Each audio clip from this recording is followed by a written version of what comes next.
everyone. This is Teacher Joanna and I will be your teacher in Social Studies. Now, before we start our lesson, let us first have these words. Everyone, let us read. Make. Everyone, make. Next, we have apply. Everyone, apply. And then we have implement. Everyone, implement. Okay, so the words are make, apply, and implement. Okay, so do you know the meaning of the words? Okay, so let us know the meaning of the words, everyone. When we say make, manufacture. The meaning is manufacture. When we say apply, put to practical use. Okay, again, put to practical use. When we say implement, put into effect. Okay, again, put into effect.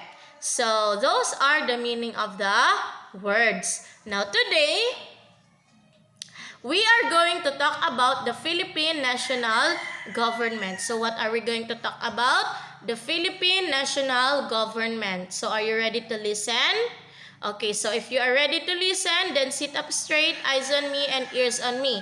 You have to focus so that you will understand the lesson. Okay, so let's talk about the Philippine national government.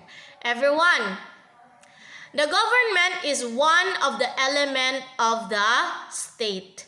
Okay, again, the government is one of the elements of the state. A country will not be a state if there is no government. Okay? So, our government, the Republika ng Pilipinas.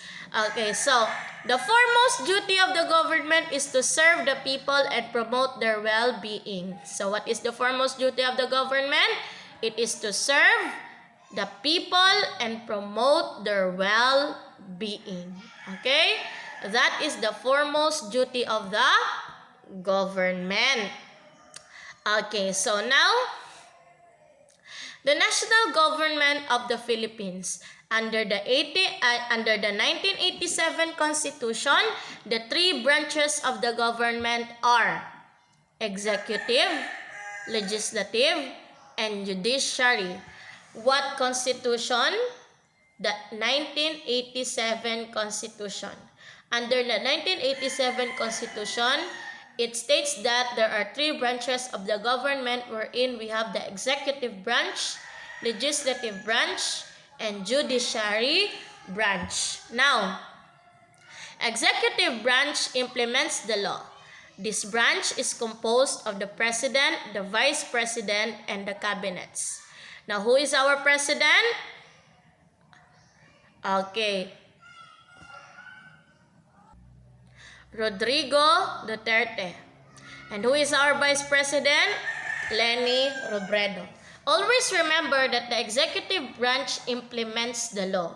No one, okay, aside from that branch implements the law. The executive branch implements the law. This branch is composed of our president, Rodrigo Duterte, and our vice president, Leni Robredo, and also the cabinets. That is the executive branch. Next, we have the legislative branch. This branch makes the law. Okay? What does this branch do? Makes the law. Now, this branch is divided into the Senate and the House of Representatives. Now, Senate, we have the Senate President and the 24 senators. And we also have the House of Representatives. Do you understand? No other branch makes the law except the legislative branch. The legislative branch is composed of the Senate and the House of Representatives. Do you understand? And the last branch of the government is the judiciary branch, wherein this branch applies the law. Now, this branch is composed of the Supreme Court and the lower court. Now, this man here is the Chief Justice of the Philippines. Okay? He is Diosdado Peralta. Okay, that is our Supreme Court. Okay, again, Under the 1987 Constitution, it states that the three branches of the government are the executive branch, wherein they are the ones that implements the law. Okay? The only branch that implements the law. This branch is composed of the president, our president, Mr. Rodrigo Duterte, our vice president, Mrs. Leni Robredo, and the cabinets. Okay? That is the executive branch. Okay? Next we have the legislative branch, wherein this branch makes the law. Okay? So, no other branch makes the law aside from this branch. Okay? Only the legislative branch. Now, it is divided into two, the Senate and the House of Representatives. The Senate, wherein it is composed of the Senate President and the 24 senators of the Philippines. And the House of Representatives, wherein it is composed of all the representatives all around the Philippines. All the districts, the representative of each district all around the Philippines. Do you understand? And the judiciary that applies, the judiciary branch that applies the law. No other branch applies the law aside from judiciary branch. Now, this branch is composed of the Supreme Court and the lower court. Now, the Supreme Court is led by the Chief Justice, and our Chief Justice today is Mr. Peralta. Do you understand? Okay, so how many branches do we have? 3. What are those? Executive, legislative, and judiciary. Now, government is one of the element of the state, and the foremost duty of the government is to serve and promote the well-being of the people. Okay, who implements the law? Executive branch. Who makes the law? Legislative branch. Who applies the law? Judiciary branch. Okay, so now I have your question. What are the 3 branches of the government? The 3 branches of the government are executive, legislative, and judiciary. What are the duties of each branches of the government?